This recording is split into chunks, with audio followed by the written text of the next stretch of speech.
Hey guys, this is Michael Fahel, also known as Mario M Guy, and I'm going to be talking a little bit about the perfect tile system today.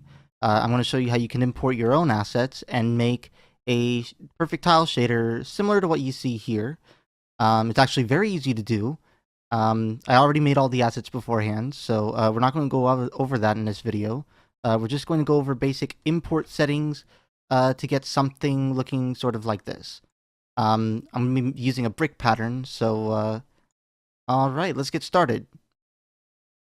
Go ahead and open up our test map, and I'll import all our texture files.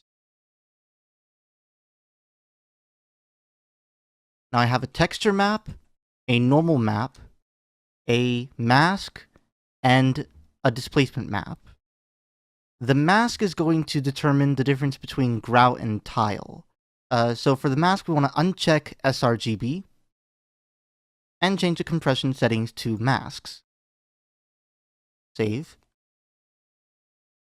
And for the displacement map, I'm going to uncheck our sRGB and choose grayscale and save. Now I'm going to go ahead and make an instance off of the main master material. So all those shader presets that we saw before were basically this one material and different options switched on and off. So I'm going to right click and create a material instance, and I'll call it new bricks.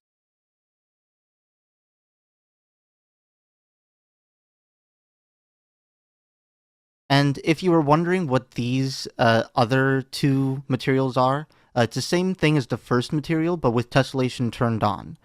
Flat tessellation for this guy, and PN triangles for this one. But I'm not going to be worrying about that right now. That's out of the scope of this video. Go ahead and drag the material on. You'll see we have the default checkerboard pattern. I'll double click it to open the properties, and you get all the different properties here. It looks like a lot, but don't worry. We'll go through it. First thing I want to do, I want to change the normal map and the mask to our files.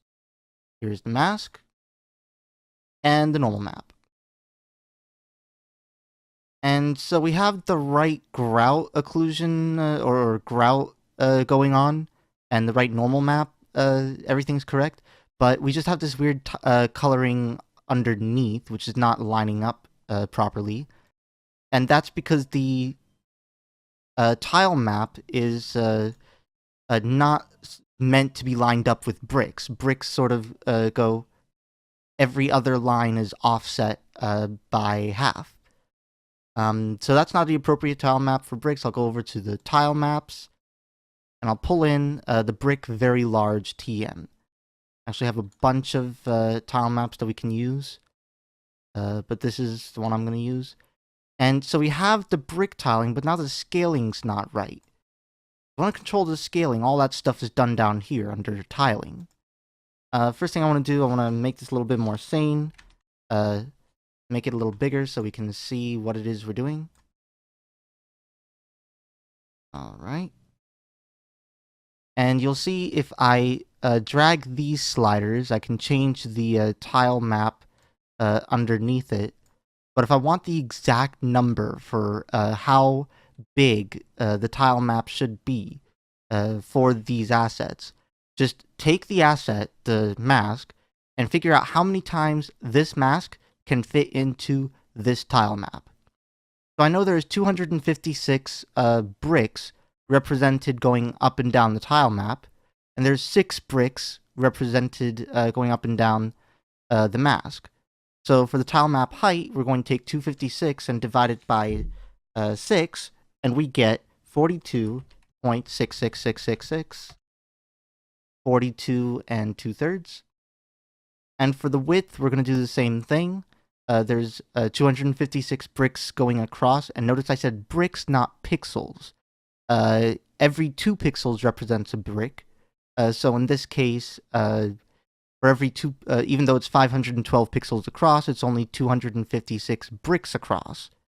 And the mask has 3 bricks across.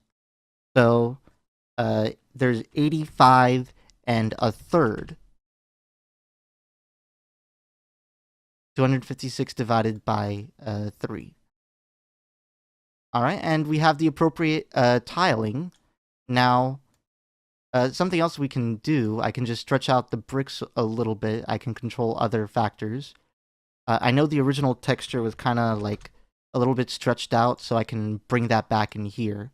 I kind of compressed the texture a little bit just to fit in a power of 2. So now if we scroll all the way to the top, we can give this thing some color. I can go ahead and check color and pick whatever the heck color I want. But that's just going to get just one color for the entire system. And I actually want to have a texture on it. So I'll check over here, use texture maps. And you'll see a texture map went right away on it. And if we scroll back down, you'll see we have a brand new slot for a texture map. And by default, it chooses the wrong texture map. So I'll go ahead and put in ours. And if you got all the tiling right, everything should be scaled appropriately. Now, it seems like it's very shiny, this surface, and I don't want it to be that shiny. All the roughness settings are under a category called roughness, and by default, the roughness is very low. And take that up to 0.5, maybe 0.4. And for this set, I'll choose use grout roughness, and by default, it's 0.8. That's pretty rough. But you can see you get some nice definition in the grout, having different roughness setting for it. Alright, so I can consider this almost done. Pretty much as half of a square mile of tiling bricks. But I'm going to take this a step further and add some parallax to it. So I'll go ahead and check use texture parallax. And we have the wrong parallax going on. By default, it uses just a single tile, but we want to bring in our own displacement map. And you'll notice there's a lot of heavy distortion on it. That's because by default, the distortion is pretty high, the parallax strength. So I'll go down to 0.2, and it looks a bit more acceptable, but there's still some distortion going on, especially when I increase the strength. If I want to get rid of that distortion, I'll check use iterative parallax. I can see there's still a little bit of distortion. It's helping. You can use the iterative parallax 5 sample to sort of kick up the iterations and get a smoother result out of the displacement. And that looks okay. But I want to show you guys something really cool today. Parallax occlusion.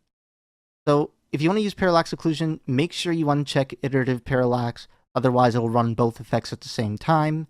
And it's, even though I allow you to do that, it's not really necessary. And just check the parallax occlusion, and you'll automatically get a parallax occlusion from your displacement map.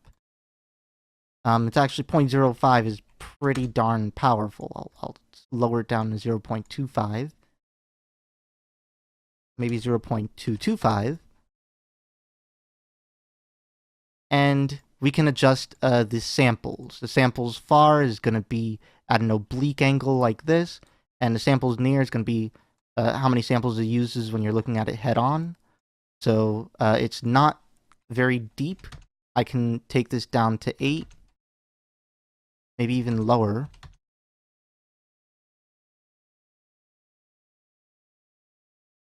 Yeah, 8 is good. And we have parallax occlusion. We have the grout roughness and everything going on.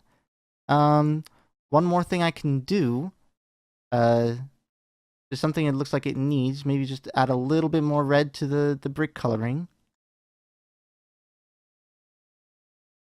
And make the grout just a little bit darker. Not too much darker, but just a little bit.